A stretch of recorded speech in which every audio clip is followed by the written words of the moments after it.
This time we do have the president of TTUTA, Mr. Martin Lum Kin. Mr. Lum Kin, good morning.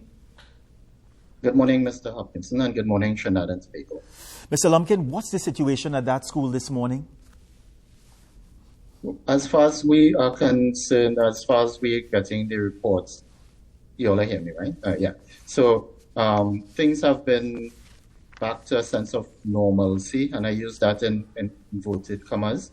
Our second vice president would have paid a visit to the school on Friday and would have reported that counseling was taking place at the time and that the school was promised additional resources in order to help to address the situation. We take note that this is a unique situation for the Tobago Secondary School. However, we were quite disturbed to see the videos and the level of anger and frustration that the students were displaying. So much so, we saw a video where one of the students would have been pulling out the louver pins in order to exit the classroom to go to another classroom. And so we note it's not only violence against each other, but this is, attacking the infrastructure of the school as well too. So at this point, we know that there's some sense of normalcy.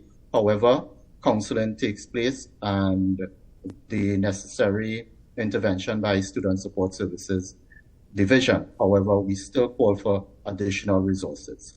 Mr. Lum Kin, we're seeing reports of 10 student fights last week.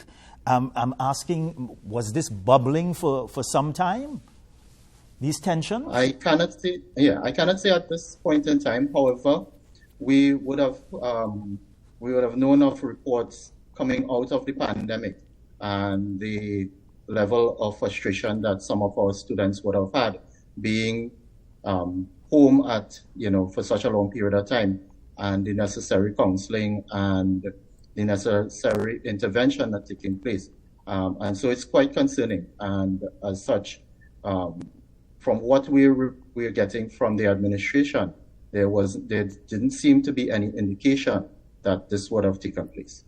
But Mr. Lum Kin, the systems that are in place to deal with school violence, are they adequate enough? Because it seems to me we are discussing the same things over and over. We're talking about suspensions. We're talking about, in some cases, expulsions. We are talking about counseling. And it sounds like the same song over and over and over.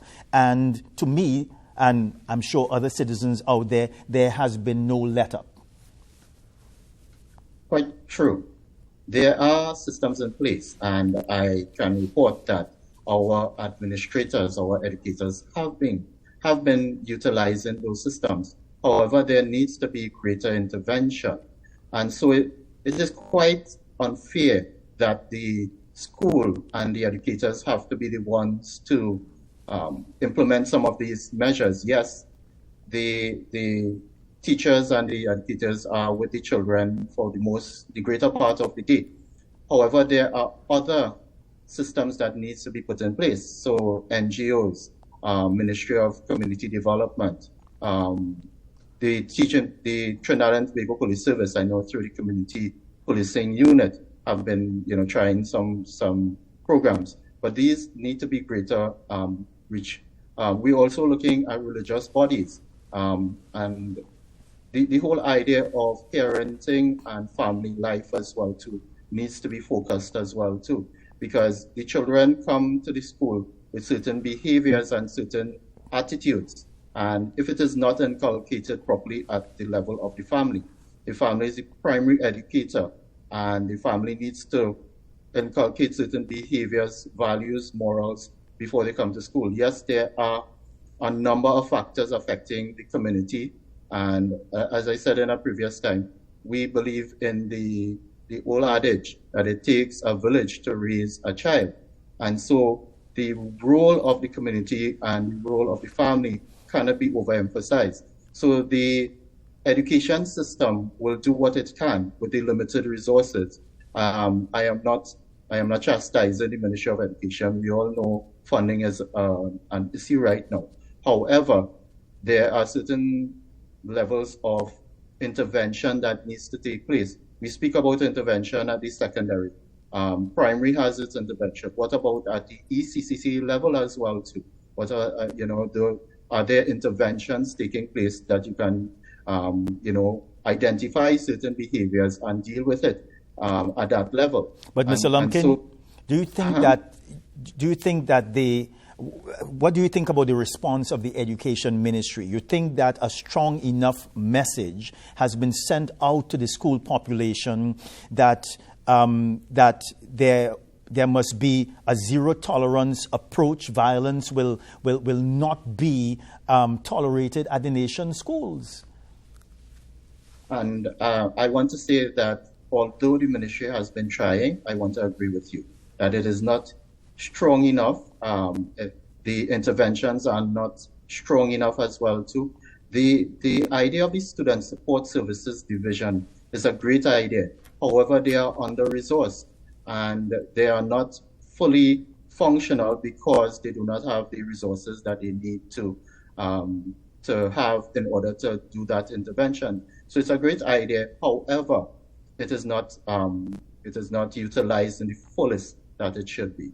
But Mr. Lum Kin, what about this committee that the Education Ministry had set up involving certain stakeholders to deal with school violence? I think it was set up maybe last year. You remember that committee? Yes. Well, I wasn't in office at the time, and yes, we did have a representative. However, I cannot report anything new at this point in time because our representative has not been able to garner any new information. And we have been trying, Mr. Hopkinson, for many years. Students in violence and indiscipline is not a new topic.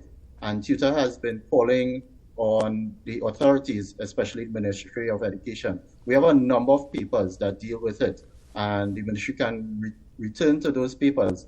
I can recall one done by Professor Ramesh Devsaran, criminologist, and he has several books out. And so the thing is that it's not about reinventing the wheel. There are suggestions, there are policy papers and so on that have been suggested to the Ministry of Education, and we need to revisit it.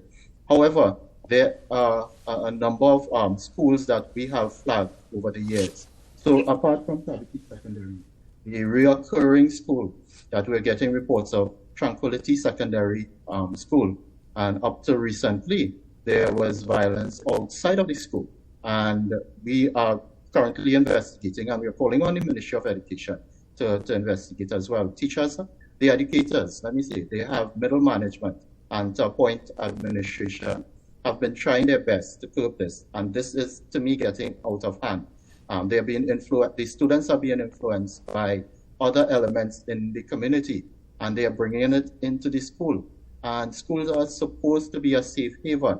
It is supposed to be a place where education takes place on a very, safe manner and it enabling environment such that all occupants of the school feel safe inside and even upon entering and even compound. Mr. Lum Kin, has the time come to implement armed security outside of the school and within the school walls? We will not at this time encourage any armed security or police on the compound.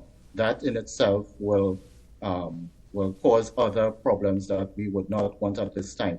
However, if the TTPS can institute more patrols outside or even set up and so have bases close by the schools and have more patrols, we will welcome that. To have armed security on the compound at this time, we would not want to encourage that. And that gives a sense of, like being in prison and that kind of penal system that we don't want at this time. However, if the necessary support is given, then fine. Are teachers and are principals equipped to deal with school violence? At this time, they are doing their best, but they need the intervention and the support, additional resources. They can try their best. I've seen in the Tabakit instance where a female security guard as well as a female teacher trying to part the fight. And that has certain complications if it went sideways or if it went downhill. And the teachers and the principal are trying their best with the limited resources. They need additional resources because they are not also trained for that as well. So that level of training needs to be done as well too. TTUTA President, Mr. Martin Lum Kin, thank you very much for speaking with us this morning, sir. You're welcome anytime. Thank you for having me on your program. All right, we are going to a very short break. We come